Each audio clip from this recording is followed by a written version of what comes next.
안녕하세요. 자산관리 이 대표입니다. 오늘은 부동산 거래할 때 의외로 많이 놓치는 것들에 대해서 한번 짚어보도록 하겠습니다. 바로 한번 가보시죠.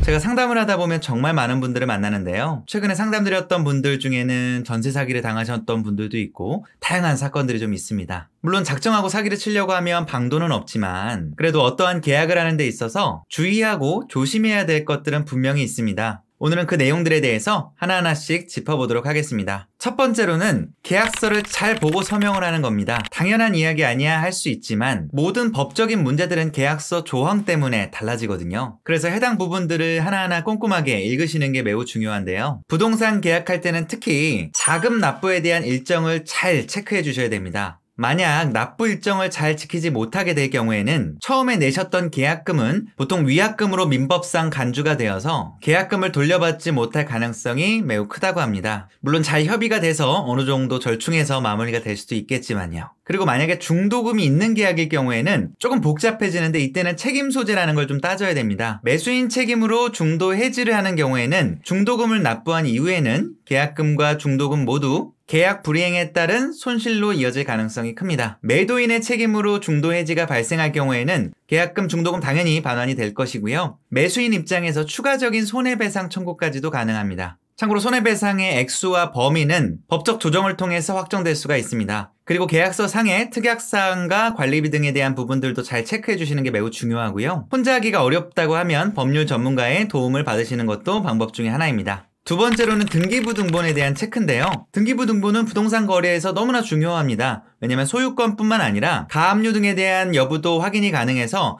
만약에 해당 부분을 모르고 덜컥 계약을 했다가는 나중에 경매로 해당 집이 넘어갈 수도 있고 여러 가지 상황들이 처해질 수가 있습니다. 그리고 등기부 등본상의 이름과 실제로 계약하는 계약자의 인적사항이 동일한지 신분증 등을 대조해서 잘 확인해 보실 필요가 있습니다. 세 번째로는 인증된 공인중개사와 거래를 하는 게 매우 중요한데요. 중개사 등록증과 한국공인중개사협회 인증 여부를 반드시 좀 확인을 해주시고요. 만약 그러한 부분들이 확인이 좀 어려운 상황이라고 하면 우리가 보통 인증된 플랫폼들이 있잖아요. 부동산 거래를 연결해주는 플랫폼들은 보통은 그런 인증 여부를 다 확인하고 보통 올릴 수 있게 되어 있기 때문에 해당 플랫폼을 이용하는 것도 하나의 방법입니다. 그리고 제가 최근에 들었던 가장 황당한 케이스 중에 하나가 코로나 때도 잠깐 좀 유행했기도 했고 지금도 약간 그런 거가 종종 있다고 하는데요. 집을 안 보여주고 집을 안 보고 거래하는 경우들이 간혹 있다고 해요. 이유를 들어봤더니 현재 살고 있는 세입자가 사생활 침해라든지 여러 가지 이슈들 때문에 집을 보여주지 않는다라는 것들이 좀 간혹 있더라고요. 물론 이거를 강제하긴 어렵지만 우리가 이제 보통은 관례상 서로 이제 배려하는 차원이잖아요.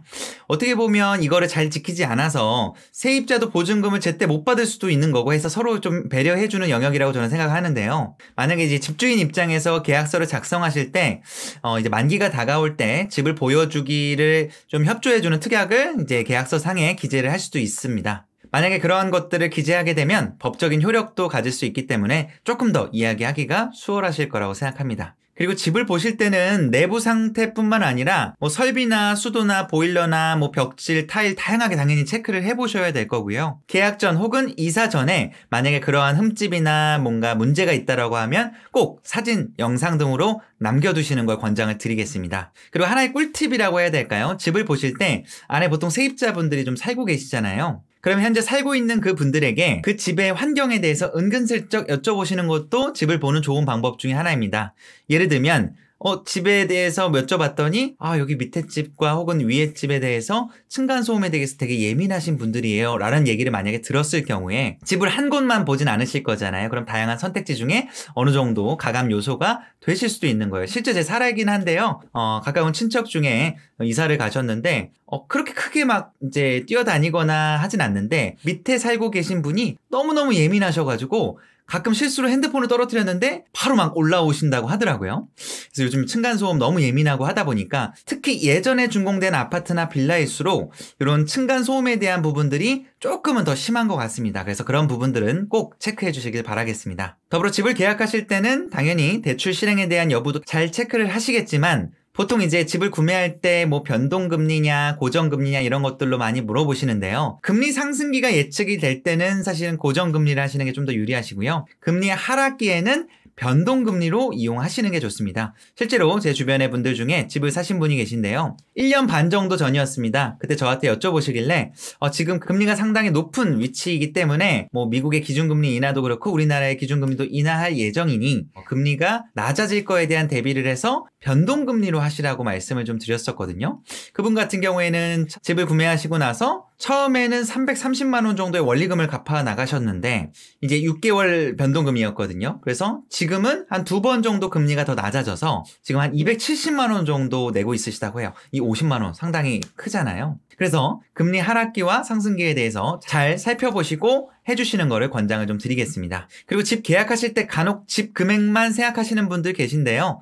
집에 대한 부분들을 계약하실 때는 부동산 복비라고 하는 중개 보수도 있고요. 그리고 이사하는 비용도 필요하고 그리고 입주 청소나 다양한 것들을 좀 정리하는 비용들이 또 필요하잖아요. 그래서 예산을 세우실 때 그런 부분들까지 좀 반영해서 세우시는 게 좋을 거고요. 집을 아예 매매를 하시는 분들은 취등록세라든지 이런 부분들도 같이 고려를 해주셔야 될 겁니다. 그리고 부동산 중개 보수에 대해서 간혹 좀 여쭤보시는 분들 계신데요. 보통은 관례적으로 상한 요율이라고 하는 요 요율로 비용을 내시는데요. 이거는 최대 상한 요율이 요 정도까지라는 거지 꼭 그 금액을 줘야 된다는 뜻은 아닙니다. 그래서 어느 정도 부동산 중개인 분이랑 협의가 잘 될 경우에는 상한 요율을 조금은 협의를 좀 보실 수 있는 부분이 있으실 거예요. 실제로 막 부동산 중개가 되게 레드 오션인 지역 같은 경우에는 먼저 그런 부분들 부동산 중개 보수에 대한 협의 요율을 낮춰주겠다고 먼저 이야기하는 경우들도 다반사라고 합니다. 자, 정리 한번 해볼까요?